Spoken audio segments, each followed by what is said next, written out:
পুষ্টিগুণে ভরপুর লাল টকটকে এই বেদানার চাষ করে বাজিমাত করেছেন শুভ ইসলাম।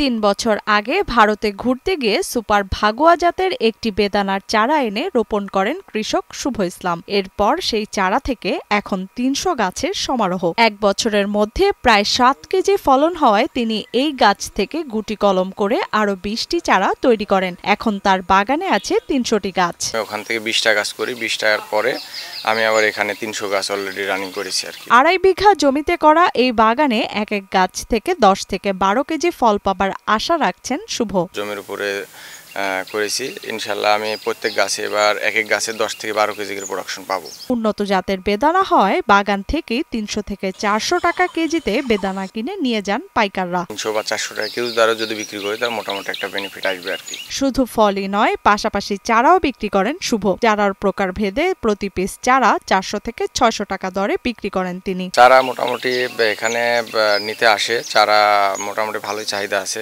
জাত দেখে সবাই কালার দেখে পছন্দ হয়, চারা নিতে আসে আর কি। বান্ডেল থাকলে প্রতি সেনমানিতে টাকা বাঁচবে।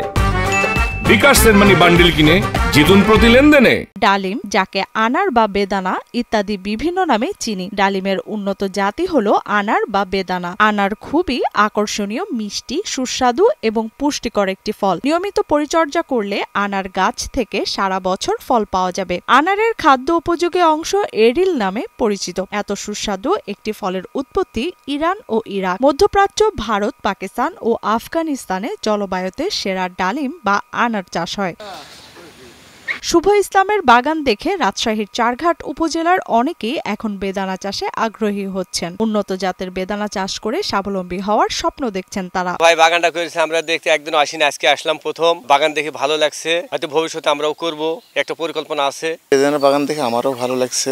এখানে বেদানার বাগান দেখে আমিও নিজে উৎসাহিত হচ্ছি, বা এখান থেকে চারা নেব, নিয়ে আমার যে জায়গাগুলো আছে ওখানে প্রয়োগ করব, লাগাবো, নিজে একটা নতুন উদ্যোক্তা হওয়ার চেষ্টা করব, আমার কি মনের আশা আছে। বেদানার বাগানটা দেখে ভালোই লাগছে আমার। এবছর রাজশাহী জেলায় ৬০ হেক্টর জমিতে বেদানা চাষ হয়েছে। উৎপাদন লক্ষ্যমাত্রা ৩৭৪ মেট্রিক টন। এছাড়া বাণিজ্যিক সম্ভাবনা থাকায় কৃষকদের উচ্চ ফলনশীল বিদেশি জাতের বেদানা চাষে উৎসাহিত করা হচ্ছে বলে জানান জেলা কৃষি সম্প্রসারণের অতিরিক্ত উপপরিচালক সাবিনা বেগম। তো আসলে এগুলো অগ্রগামী কৃষক, আমরা মোটিভেশনের মাধ্যমে অন্য কৃষকদেরও তাদের কথা বলি, তাদের বাগান পরিদর্শনে যেতে বলি, তারা দেখে যখন আগ্রহী হয় নিজেরাও সেগুলো করে। আমাদের বাই দিস টাইম ছোট বড় অনেকগুলো বাগানই আমাদের এই রাজশাহী জেলাতে হচ্ছে। এখন সর্বমোট আমাদের রাজশাহী জেলায় ৬০ হেক্টর জমিতে বাগান আছে এবং বাৎসরিক উৎপাদন ৩৭৪ মেট্রিক টন।